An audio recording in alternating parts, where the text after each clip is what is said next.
하나님 말씀은 느헤미야 5장 13절 말씀입니다. 같이 함께 읽겠습니다. 내가 옷자락을 털며 이르기를 이 말대로 행하지 아니하는 자는 모두 하나님이 또한 이와 같이 그 집과 산업에서 털어버릴지니 그는 곧 이렇게 털려서 빈손이 될지로다 하매 회중이다 아멘 하고 여호와를 찬송하고 백성들이 그 말한 대로 행하였느니라. 아멘.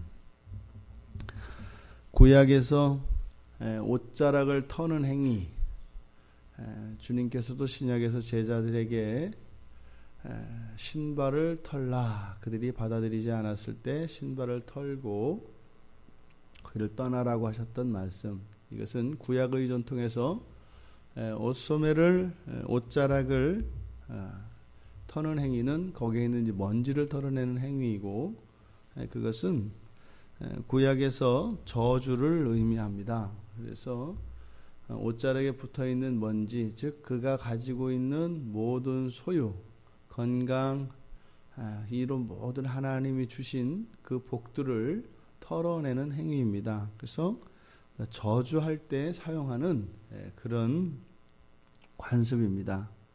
일반적으로 구약에서는 하나님의 명령이 주어지면 거기에 축복과 저주가 함께 동시에 선포됩니다. 그래서 하나님의 말씀을 지키면 이러한 복이 임할 것이고, 만약에 하나님의 말씀을 불순종하면 이러한 저주가 있을 것이다 해서 축복과 저주 가운데 이스라엘 백성으로 하여금 선택하도록 주어집니다. 그런데 오늘 본문에서는 축복은 없고 저주가 주어지고 있어요. 그 이유는 이들이 범죄를 했기 때문입니다. 그래서 범죄하기 이전에 이러이러한 하나님의 율법을 지키면 복이 있을 것이고, 그것을 어겨서 범죄하면 이러이러한 저주가 있을 것이다. 그런데 이미 이들은 범죄한 이유이기 때문에 원칙적으로는 이미 범죄하는 순간 이들에게는 율법에 주어져 있는 저주가 이미 임한 상태죠. 그런데 지금 이 본문에서만 보면 느헤미야의 이런 저주 선언이 굉장히 강하거든요. 강력하거든요. 그러함에도 불구하고 이것이 은혜인 것은 이미 이들이 죄를 졌고 율법을 어긴 그 대가로 이들에게 저주가 이미 내려졌음에도 불구하고 다시 한번 기회가 주어지는 것이기 때문입니다. 그래서 저주 선언이지만 그 저주라고 하는 것이 하나님께서 그들을 돌이키시고자 하는, 그래서 어떻게 보면 저주의 유보적인 행위라고 할 수 있습니다. 느헤미야가 저주를 선언함으로써 오히려 하나님의 그 저주가 임해야 되는 그 저주가 이들에게는 한 번 더 기회가 주어진 것이기 때문입니다. 여기서 돌이키면 그 저주로부터 벗어날 수 있다라고 하는, 사실은 저주에서 해방될 수 있는 길을 이야기하는 것이죠. 그래서 느헤미야가 지금 선포하고 있는 것은 율법적이고 하나님의 진노와 하나님의 공의를 드러내는 것이기보다는 이스라엘 백성들, 이미 죄인된 이스라엘 백성들에게는 복음의 선언인 것입니다. 이미 심판받아서 죽어 마땅한 자들에게 다시 한번 기회를 주심으로써 그 자리에서 돌이킬 수 있는 기회를 보장해 주는 것이기 때문입니다.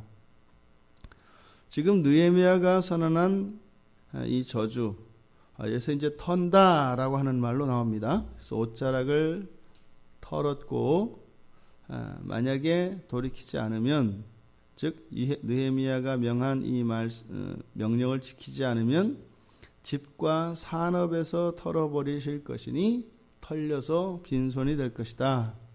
이거는 가진 모든 것들을 이들이 원치 않게 사고나 다른 불행한 이유로 잃어버리는 것을 말하죠. 자연적인 감소나 이런 것을 말하는 것이 아니라 전혀 예기치 못했던 방식으로 원하지 않게 잃어버리는 것을 털린다라고 이야기합니다. 뭐 도둑한테 털리는 거죠. 도둑이 들어와서 그냥 다 가져가 버리면은 뭐 재산이나 뭐 이런 것이 없어질 뿐만 아니라 자칫 잘못하면 생명까지 위협을 받지 않습니까? 이렇게 느헤미야가 이렇게 강력하게 이렇게 이야기하였을 때 이 유대 백성들은 이미 앞서 말씀드린 것처럼 느헤미야의 이 저주 선언이 이것이 저주라기보다는 이들에게 복음적인 의미로 들려졌을 겁니다.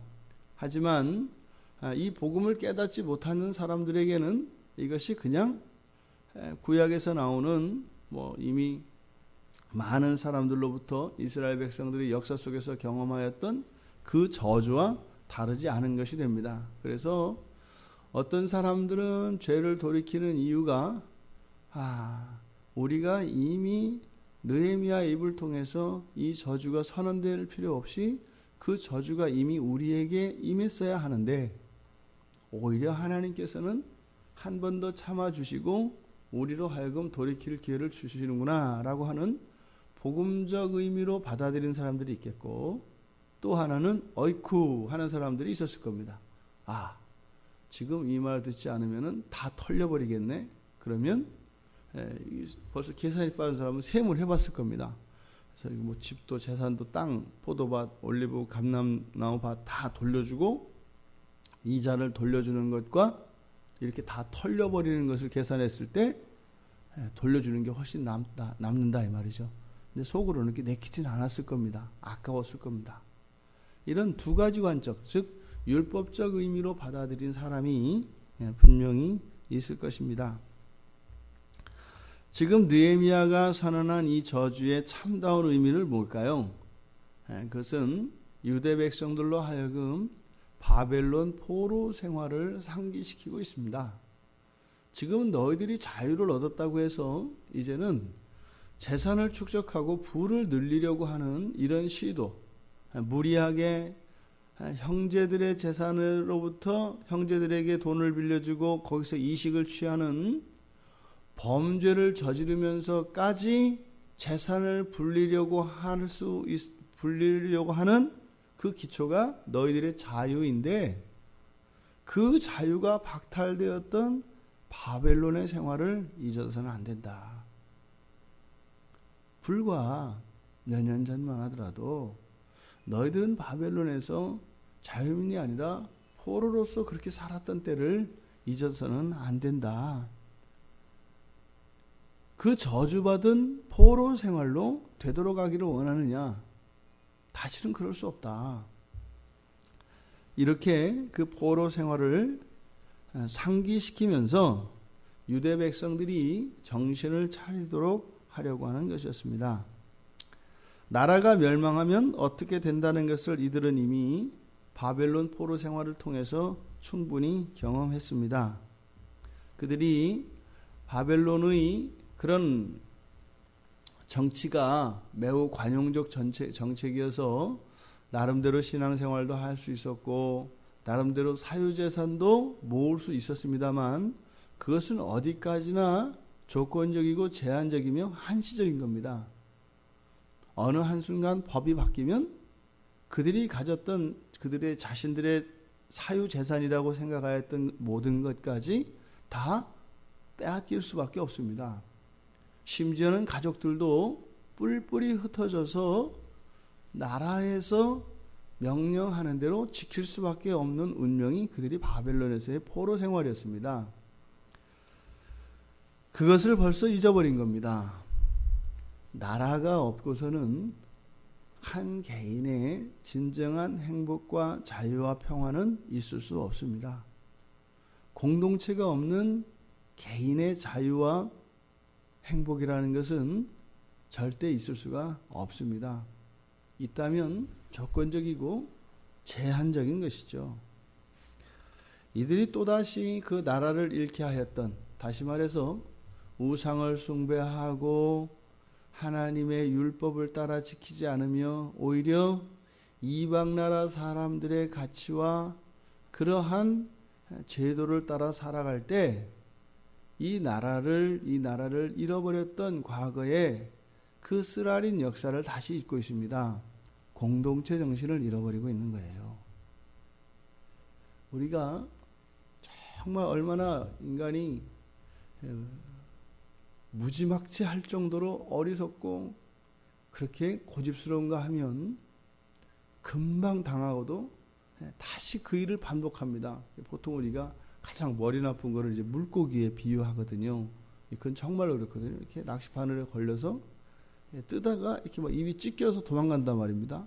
근데 뭐 가다가 내가 왜 가지? 그러고 돌아온다면서요. 근데 정말 다시 걸리거든요. 이랬던 것처럼 이 공동체는 우리가 놓을 수 없는 겁니다. 공동체를 떠나서는 살 수가 없어요. 교회를 의미하는 거죠. 교회의 안전, 우리들의 신앙의 안정, 이것은 우리들의 개인의 그 어떤 것보다 앞섭니다. 그런데 편안해지면, 먹고 살만해지면 이것을 망각해버리는 것이 우리 죄인들의 특성입니다. 개인 중심으로, 그것도 딴 것도 아니고 정말 썩어질 이런 재산을 불리는 일을 위해서 공동체의 이런 존립의 위험을 초래하는 이런 일까지 감당한다 말이에요. 되나 안 되나 해보는 거죠. 아니면 물르면 되지 않나? 뭐 이런 거죠.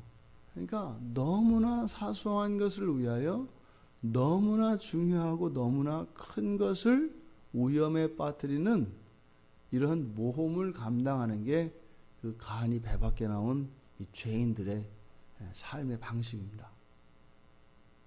뻔히 알면서도 99% 안 될 거 알면서도 1%는 한번 해보는 겁니다. 그렇게 하면 안 된다는 것을 알면서도 그 1%가 99%를 꺾어버리고 그것을 의지적으로 실천하게 하는, 그러니까 정말 이 죄라고 하는 것은 어마어마한 겁니다. 그러니까 막 우리의 상식과 우리의 어떤 논리 체계를 그냥 막 뛰어넘으니까 말입니다. 이들이 지금 정신이 나가 있는 거죠. 이 공동체가 무너지면 이들 개인이 가지고 있는 모든 것은 아무것도 아니라는 가장 기본적인 원리를 잊고 살았던 겁니다. 그러니 느헤미야는 바로 그 돈 모으는 일에 정신을 빼놓아 버렸던 이들의 정신을 각성시키고자 하는 것이 이 저주 선언의 진정한 의미라고 하겠습니다. 신약에서도 예수님께서 이러한 저주를 사용하세요. 근데 주로 신약에서 이루어지는 저주의 대상은 위선적인 종교인들을 향하여 이런 화가 선언됩니다. 화로다라고 하는 말씀으로 예수님께서는 저주를 선언하시는데, 주로 겉과 속이 다른 바리새인들, 이런 종교 지도자들을 향하여 저주를 선언을 하십니다. 그런데 예수님이 말씀하시는 이 저주의 성격은 몇몇 경우를 제외하고는 거의 현재적입니다. 구약에서 나오는 저주는 이 말을 지키지 않으면 너희들에게 이런 저주가 임할 것이다 라고 하는 미래에 임할 저주에 대한 예고인데, 예수님께서 신약에서 선포하시는 이 저주에서는, 화로다라고 하는 이 저주에서는 이미 그들의 삶 속에 임한 저주에 대해서 말씀하십니다. 앞으로 일어날 것이 아니라 이미 그들의 삶 속에 임해 있는, 하지만 정작 본인들은 그것을 깨닫고 있지 못하기 때문에 예수님께서는 그것을 각성시켜 주시기 위해서 화를 선언합니다. 주님이 선포하시는 이 저주는 그러니까 주로 불신자들, 온전한 신앙을 가지지 않은 자들을 향하여 주시는 저주 선언입니다. 그러니까 이 저주는 신자들에게는 효력을 미칠 수가 없지요. 이미 예수 그리스도께서 그 모든 저주를 받은 바 되셨기 때문에 신자들에게는 임하지 않습니다. 지금 오히려 예수님께서는 오히려 이 저주하는 자들, 적극적으로 저주하는 자들을 위해서 기도하라고 말씀을 하시거든요. 너희를 저주하는 자를 위하여 축복하며 너희를 모욕하는 자를 위하여 기도하라. 어떻게 이럴 수가 있어요? 그 저주의 화살이 비 오듯 나한테 쏟아지는데 그 저주의 화살을 맞으면서 어떻게 축복하냐 말이에요. 저주가 안 오니까 그러는 거예요. 저주가 안 오니까. 그렇게 너는 피해자도 아닌데 괜히 피해받은 것처럼 그러지 마라 이거요. 신자들에게는 저주의 화살이 와도 주님이 다 막아내셨는데 그럼 어떻게 해요? 어쨌든 쐈잖아요. 뭐 이런 거죠. 우리 신자들의 마음이 이런 겁니다. 그러니까 내가 피해를 당하지 않았어도 어쨌든 나한테 그런 저주를 바란 그 심사가 고약하기 때문에 나는 화를 내고 나는 거기에 대해서 응분의 되갚음을 해야 된다 이겁니다. 주님은 그러지 말라는 거예요. 오히려 그 저주를 내가 한 몸에 다 받았는데 오히려 너는 그 피해가 안 보니까 그를 위해서 축복하고 기도해라. 그러면 축복하고 기도할래? 저주를 받을래? 그러면 당연히 축복하고 기도할게요. 이러지 않겠어요? 근데 하나님 주님께서 먼저 저주를 치워버리고 나니까 그걸 불평한다 이 말이죠.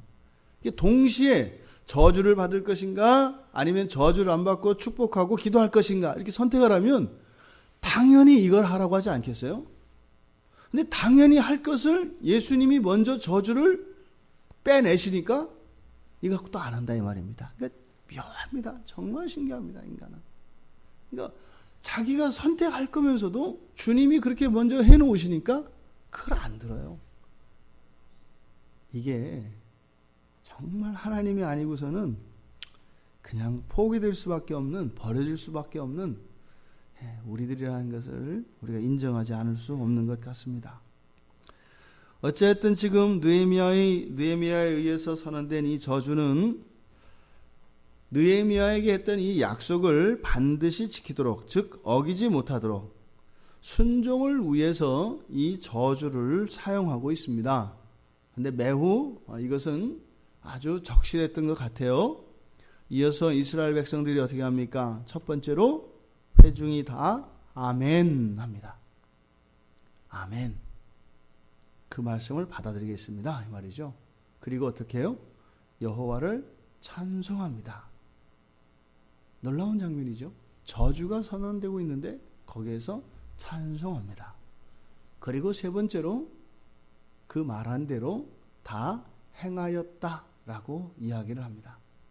근데 앞서 말씀드린 것처럼 아멘 그리고 찬송하고 이행한 사람들 두 종류가 있다 이 말입니다. 어느 한 사람들은요 그 복음의 의미를 깨닫고 주님의 은혜에 감동하여 그 은혜에 부응하는 행위로서 이렇게 한 사람이 있고 또 한 사람들은 바로 이 저주에 대한 두려움으로부터 즉 피해를 최소화하기 위해서 이 일을 한 사람들이 있었다 이 말입니다. 부디 우리들의 삶 속에서는 우리가 하나님의 말씀을 순종하고 또 우리가 이 세상을 사랑하고 섬기며 살아가는 이유가 이런 율법적인 의미에서의 두려움 때문이 아니라 앞으로 나에게 임할지도 모르는 저주에 대한 두려움 때문이 아니라 이미 나에게 임한 그 주님의 사랑과 은혜이기를 바랍니다. 그래서 저주에 대한 두려움은 일절 우리의 마음속에 틈타지 못하도록 하시고 오히려 나의 저주를 감당하시는 예수 그리스도를 생각하며 주님을 대신하여 그 은혜와 사랑에 보답하는 우리의 복된 생애가 되시기를 주님의 이름으로 축원드립니다.